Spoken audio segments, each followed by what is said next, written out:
Nshuti bakundwa, mbibutse ko turi gusoma igitabo cy'abakurambere n'abahanuzi. Tugeze ku gice cyacyo cya 60. Sawuli afudika cyane. Iki gice gishingiye mu rwandiko rwa mbere rwa Samweli, igice cya 13 n'icya 14. Nyuma y'iteraniro ry'Igilugali, Sawuli asezera ingabo zari zahagurutse azihururije gukuraho Abamoni. Ngaho ifuti rikomeye cyane ryabaye, kuko bari baherutse kunesha, ingabo ze zari zuzuwe n'ibyiringiro no gutwarana. Kandi yahita akomeza urugamba arwanya abanzi ba Isirayeli, yajyaga kunesha bikavugwa hose, kandi ishyanga ryabo rikagira umudendezo. Hagati aho Abafilisitiya bari bagikomeye. Hari ibihome byari byubatswe ku dusozi tw'imirambi mu gihugu cy'Abisirayeli bari bagifite amaboko yabo, nanone kandi bongeye gushinga ibirindiro byabo rwagati mu gihugu. Abafilisitiya bakoresha Abisirayeli uburetwa igihe kirekire, bagerageje kongera imbaraga zabo, babuza Abisirayeli gukora umurimo w'ubucuzi kugira ngo badacura intwaro z'intambara. Abaheburayo bajyaga bajya mu rugerero rw'Abafilisitiya kuhakorera ibyagombaga gukorwa. Kubw'umuruho Abisirayeli batewe n'uburetwa bakoze igihe kirekire, abagabo b'Abisirayeli muri rusange ntibari baritaye ku kwishakira intwaro. Abisirayeli bajyaga gushobora kubona imiheto n'imihumetso, ariko muri bo nta n'umwe wari ufite icumu cyangwa inkota uretse Sawuli na Yonatani. Mu mwaka wa 2 w'ingoma ya Sawuli nibwo bagerageje kunesha Abafilisitiya. Abafilisitiya baneshejwe ubwa mbere na Yonatani wanesheje abanyagihome cyabo i Geba. Abafilisitiya bararakara cyane maze bitegura gutera Abisirayeli n'ingoga. Sawuli avugisha ihembe ry'intambara, ahamagarira abagabo bose bashoboraga kurwana ndetse n'imiryango yari ituye hakurya y'uruzi rwa Yorodani guteranira Igilugali. Abafilisitiya bateraniye i Mikimashi ari benshi, bari bafite amagare inzovu 3 n'abagendera ku mafarashi 600 n'abantu bangana n'umusenyi wo mu kibaya cy'inyanja ubwinshi. Sawuli n'ingabo ze bagize ubwoba batekereje abo banzi benshi cyane, batyo bagombaga guhura bakarwana. Abantu benshi baradagadwa, ntibarushya bajya ku rugamba. Abandi bihisha mu buvumo no hagati y'ibitare byari muri ako karere. Uko igihe cyegerezaga urugamba, niko umubare w'abacikaga wiyongeraga, kandi abatavuyemo bari bafite ubwoba bwinshi. Igihe Sawuli yasukwagaho amavuta yimikwa, Samweli yamuhaye amabwiriza anononsoye yerekeranye n'uko yagombaga kubigenza muri icyo gihe. Kandi uzantange kugera Igilugali, niko umuhanuzi yavuze, nanjye nzagusangayo nje gutamba ibitambo byoswa n'ibitambo by'ishimwe yuko ari amahoro. Uzamarayo iminsi 7 untegereje, kugeza igihe nzaza nkagusobanurira icyo ukwiriye gukora. Urwandiko rwa mbere rwa Samweli, igice cya 10 umurongo wa 8. Uko bukeye, Sawuli agakomeza gutegereza, ariko adatera abantu ubugabo kandi atanatera kwiringira Imana. Igihe umuhanuzi yari yamuhaye kitararangira rwose, yemera yuko ibigeragezo byerekeranye n'uko ibintu byari bimeze bimuca intege. Aho gushaka uburyo ategurira abantu imihango Samweli yaraje gukora, yatwawe no kutizera. Umuhango wo gushaka Imana hatambwa ibitambo wari umuhango wera cyane. Imana yashakaga yuko abantu bisuzuma mu mitima yabo bakihana ibyaha byabo, bagatamba ibitambo bafite kwemera, maze bagahabwa imigisha y'umwete wo kunesha umwanzi wabo. Nyamara Sawuli yari yajibaniwe, kandi n'abantu aho kwizera Imana ngo ibafashe, bari bategereje yuko umwami abajya imbere maze akabayobora. Ariko kandi Uwiteka yari akibitayeho, ntabwo yabaretse. Yabagejeje ahakomeye kugira ngo bumve yuko kwizera umuntu ntacyo bimaze, ahubwo bahindukirire Imana yo mufasha wabo rukumbi. Igihe cyo kugaragaza Sawuli cyari gisohoye.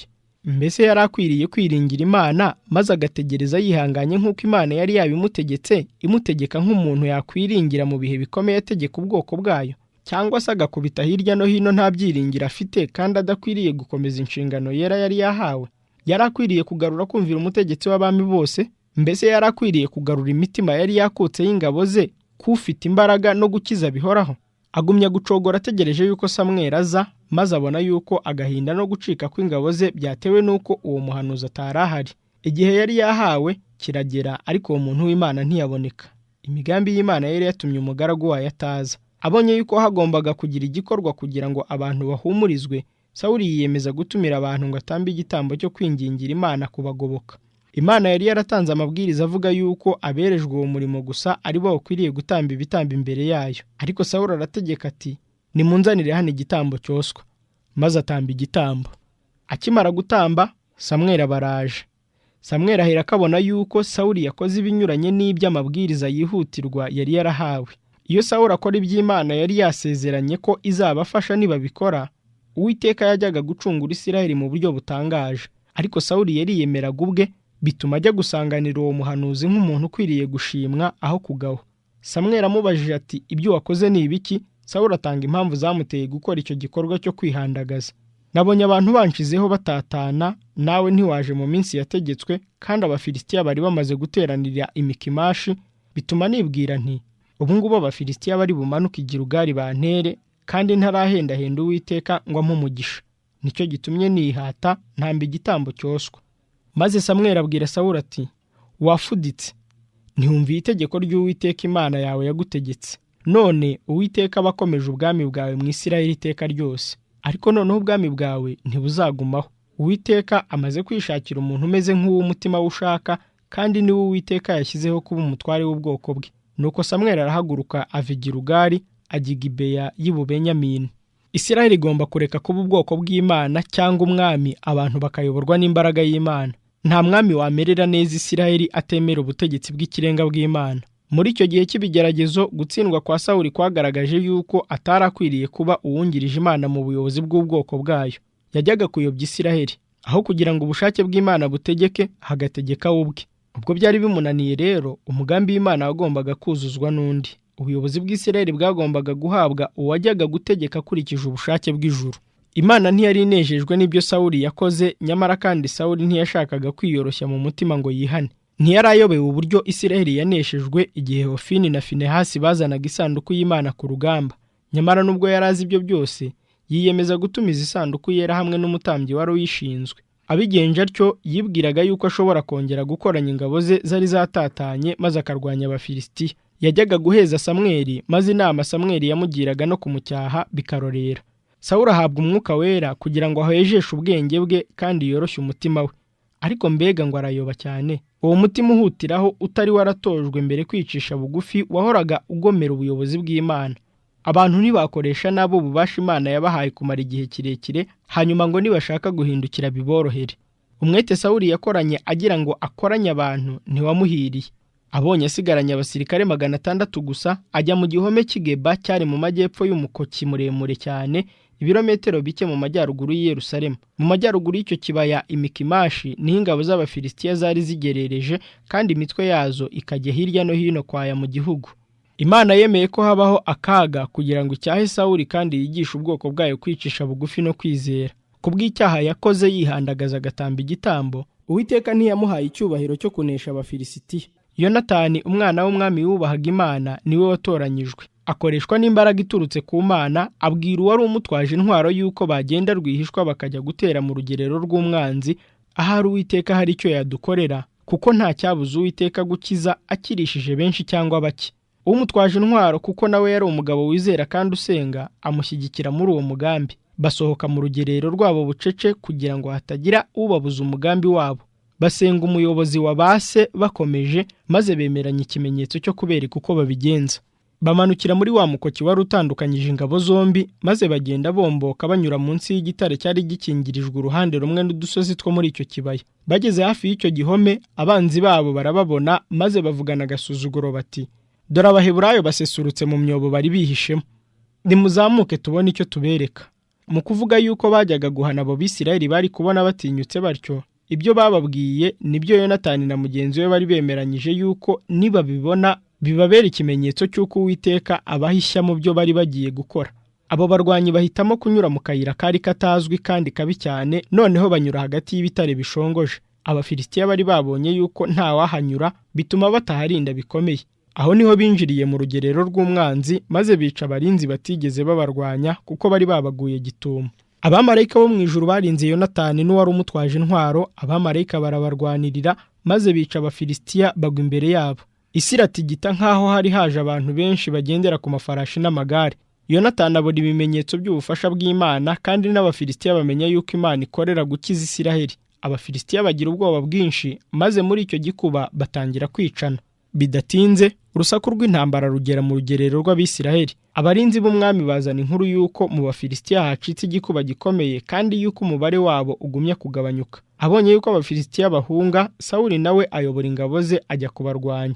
Ubwo n'Abaheburayo bari baracitse bene wabo bagasanga abanzi, barabahindukirana barabarwanya, abantu benshi nabo bavaho bari bihishe. Uko Abafilisitiya bahungaga, niko ingabo za Sawuli zabagiriraga nabi cyane. kuko Sawuli yashakaga gukoresha ayo mahirwe yari agize akagera ku byashobokaga byose, afata icyemezo hutihuti cyo kubuza ingabo ze kugira icyo barya umunsi wose. Havumwe umuntu wese ugira icyo arya butaragoroba, ntaramara guhora ababisha banjye. Nyamara bari banesheje Sawuli atabizi cyangwa atabibafashijemo, ariko yibwiraga yuko azagaragaza ubutwari arimbuye rwose izo ngabo zari zatsinzwe. Itegeko ryo kutagira icyo barya ryagaragaje yuko umwami atita ku bantu iyo banyuranya n'umugambi we wo kwishyira hejuru. Ntiyavuze yuko umugambi we ari uko Uwiteka yahora abanzi be, ahubwo ati kugira ngo mpore ababisha banjye. Abantu bari biriwe barwana umunsi wose kandi bari bishwe n'inzara, maze igihe cyo kubabuza kugira icyo barya kirangiye, bahita bafata iminyago maze baryana inyama n'amaraso, ubwo bababisha itegeko ryabuzanyaga kurya amaraso. Ubwo barwanaga ku manywa, Yonatani utari wumvise itegeko ry'umwami acumura atabigambiriye ubwo yaryaga ubuki buke aho yari anyuze mu ishyamba. Sawuli yari yavuze yuko urenga ku itegeko rye ahanishwa urupfu. Kandi nubwo Yonatani atariho urubanza rw'icyaha cy'icyitumano, kandi nubwo Imana yari yamukirishije, umwami yavuze yuko akwiriye guhanwa. Avuga aya magambo ateye ubwoba ati, Yonatani nudapfa, Imana ibimpore ndetse bikabije. Sawuli ntiyashoboraga kogeza icyubahiro cy'uko yanesheje, ariko yibwiraga yuko yakubahirwa umurava we wo kutarenga ku ndahiro ye. Ariko abantu banga yuko icyo gihano cyatangwa. Bemera guhangana n'uburakari bw'umwami, maze baravuga bati, mbese Yonatani yapfa kandi ari we wazaniye Isirayeli agakiza kangana gatyo? Biragatsindwa. Turahiye Uwiteka uhoraho, ntihagire agasatsi na kamwe ko ku mutwe we gapfuka ngo kagwe hasi, kuko uyu munsi yakoranye n'Imana. Wari umugayo ku guhubuka k'umwami ubwo Yonatani yakizwaga. Sawuli agira ibitekerezo muri we bimubwira yuko imivumo ye ari we izagarukira. Ataha yinjiriwe kandi atanyuzwe. Abantu barenga ku byaha bakora nibo bihutira gucira abandi urubanza. Abantu benshi nka Sawuli, iyo bamenye neza yuko Uwiteka atari kumwe nabo, banga kwemera yuko aribo bitera ingorane. Banezezwa no gucira abafite imico myiza kubarusha imanza zo kubera. Kenshi abashaka kwishyira hejuru bageza ubwo imico yabo nyakuri ihishurwa. Niko byagendekeye Sawuli. Icyubahiro cy'umwami cyamurutiraga ubutabera, imbabazi cyangwa ubugiraneza. Nguko uko ibyo byatumye abantu babona ifuti ryabo. Umuhanuzi w'umukiranutsi wabasabiraga imigisha, bari bamuguranye umwami wari wabasabiye umuvumo.